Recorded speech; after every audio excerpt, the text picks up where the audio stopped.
What if I told you that the biggest financial disaster of your lifetime is not coming from a stock market crash, not from a war, not from some unpredictable black swan event, but from something so quiet, so invisible, so ordinary that most people will not even realize it's happening until it's already over?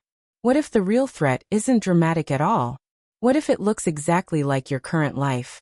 Your current job, your current spending, your current habits, just playing out for 18 more months. That's what we're talking about today on Money Files. And before you think this is just another doom and gloom financial video, let me be completely upfront with you. I'm not here to scare you. I'm here to show you something that most financial content refuses to show, the full picture. Because yes, there is a very real threat coming for the financial lives of most Americans by December 2026. But there is also a very clear, very actionable path out of it. And by the time this video ends, you will understand what the 10% of people who will come out of this stronger are already doing right now, while the other 90% are still completely unaware.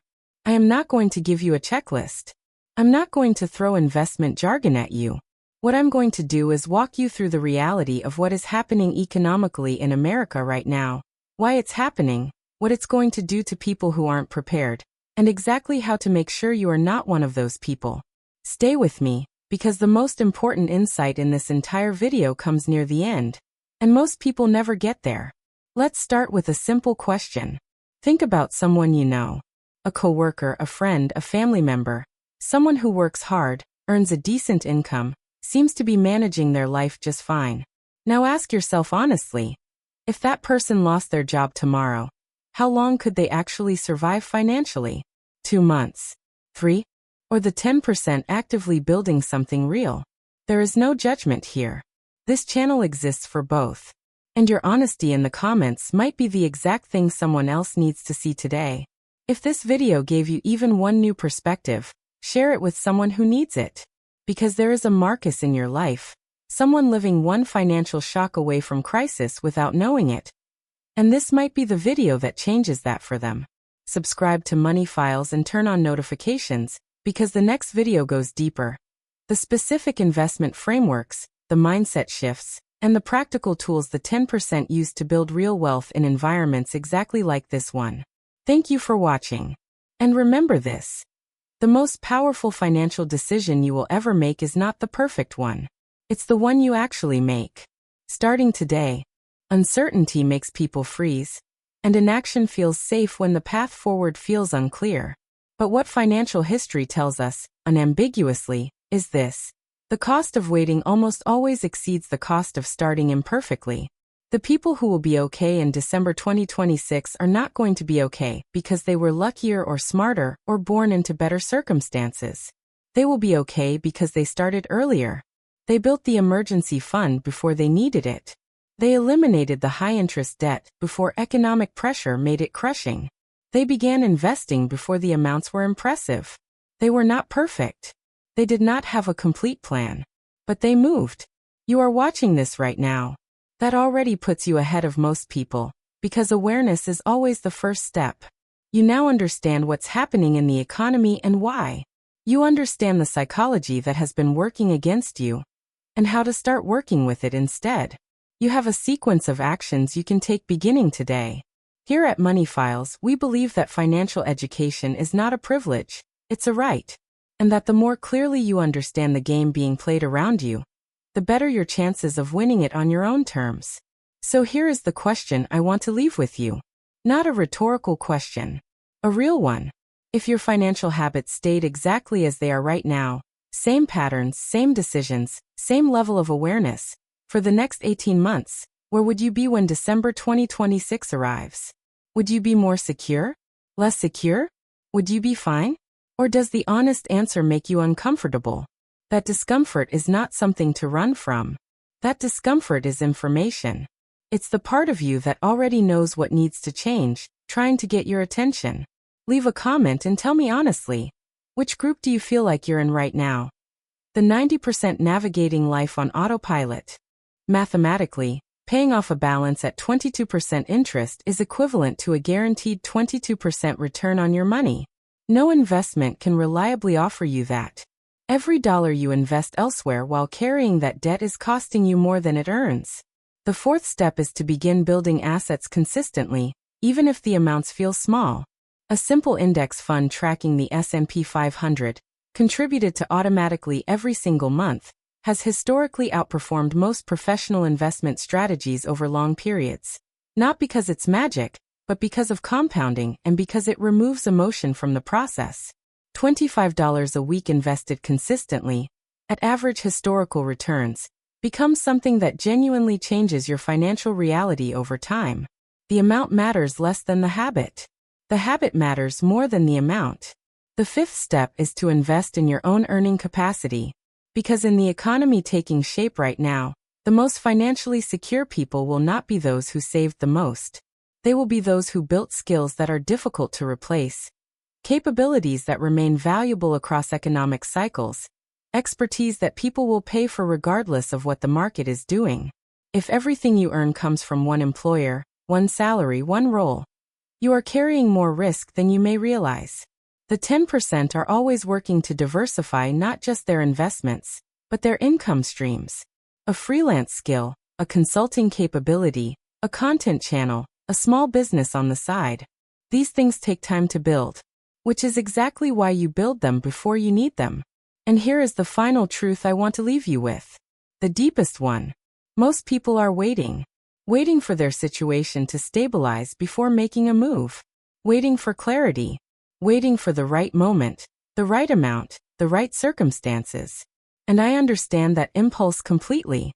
And the person who drives a paid-off used car, lives in a modest home, and quietly puts 15% of every paycheck into investments might not look impressive at your neighborhood block party.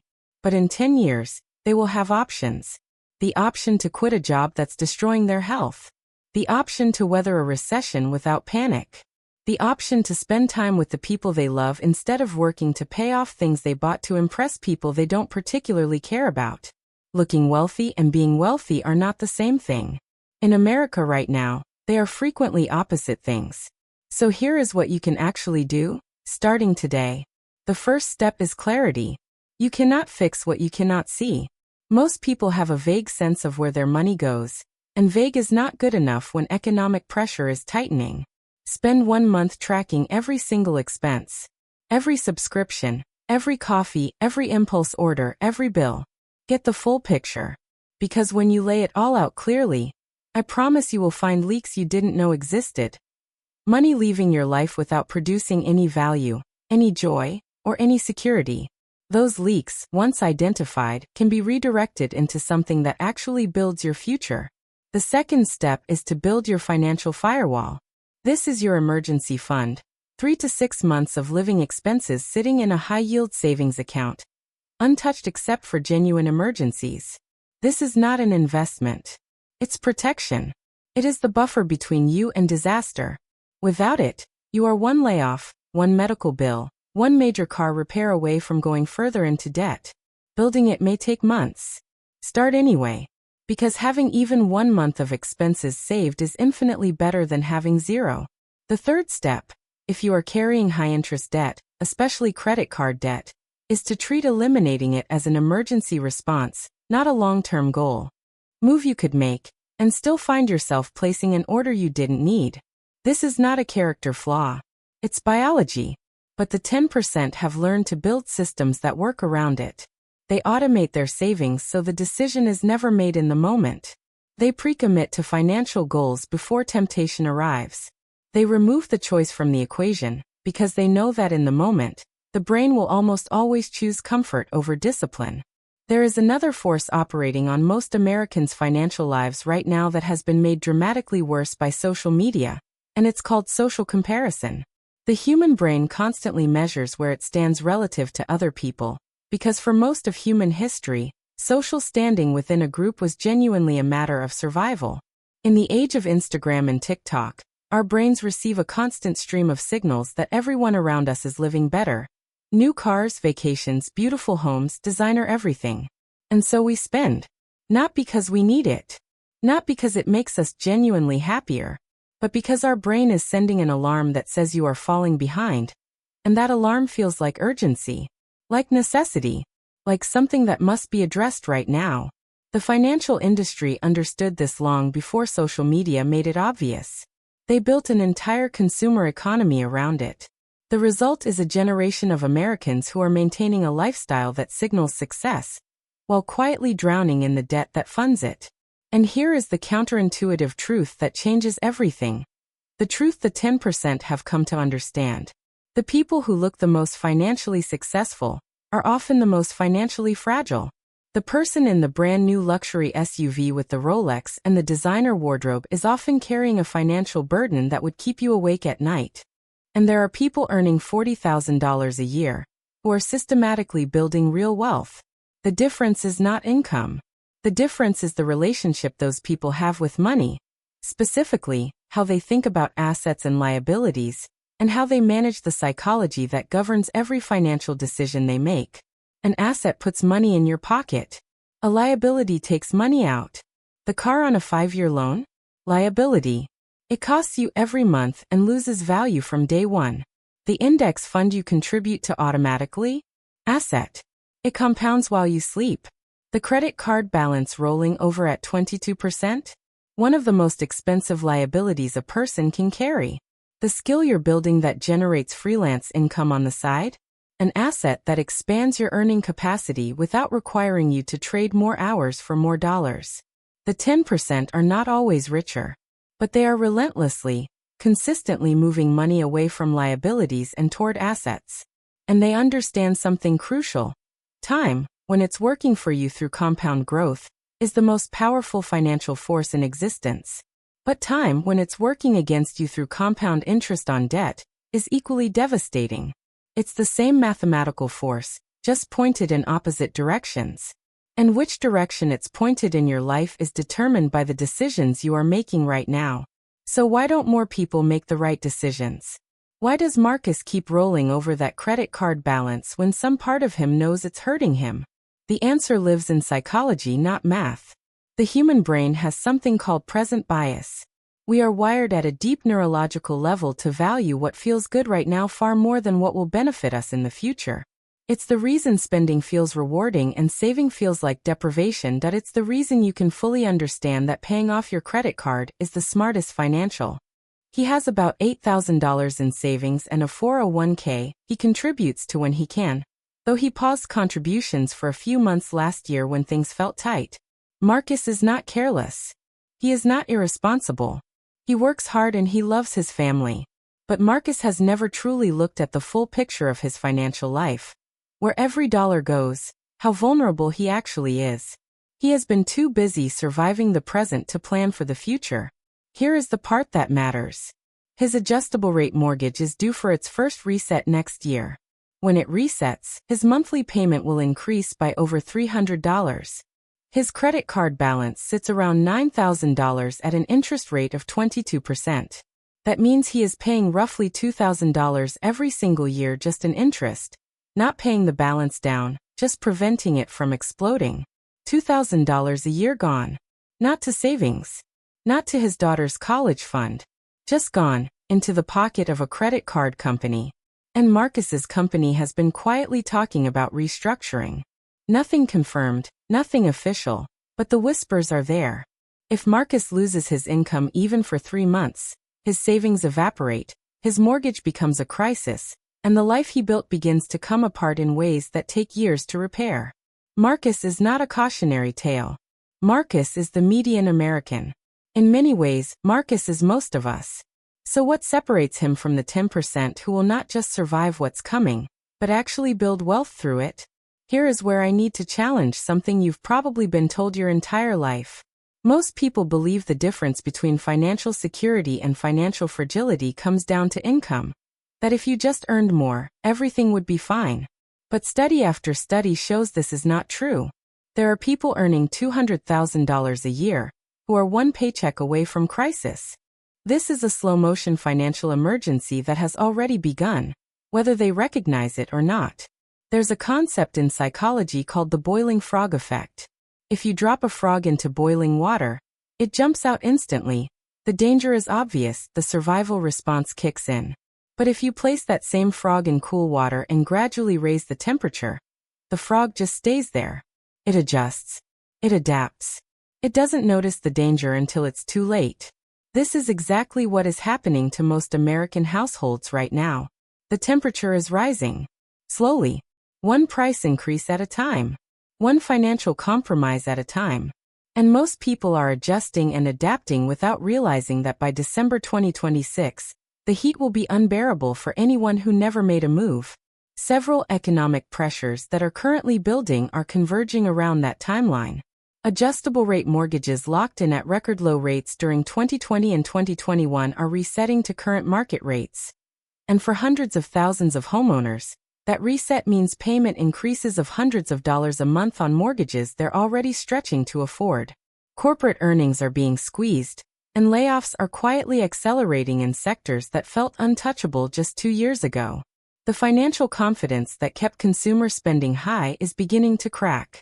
This is not speculation. This is math. And math does not care about your feelings, your plans, or your good intentions. Now I want to tell you about Marcus. Marcus is 37 years old. He lives outside of Nashville, Tennessee. He works in logistics management and earns around $72,000 a year. He has a wife and a 10-year-old daughter. From the outside, and honestly from the inside, Marcus feels like he's doing okay. He owns a home. Or rather, he and the bank own it together. He has a car payment. He has a credit card balance he keeps meaning to pay off, but something always comes up. The Federal Reserve's own research has consistently shown that a significant portion of American adults cannot cover an unexpected $400 expense without borrowing money or selling something. $400. Not $4,000. Not $40,000. $400. And these are people who are working. People who are earning. People who, from the outside, look completely fine. That gap, between how people look financially and how fragile they actually are, is exactly what makes what's coming so dangerous.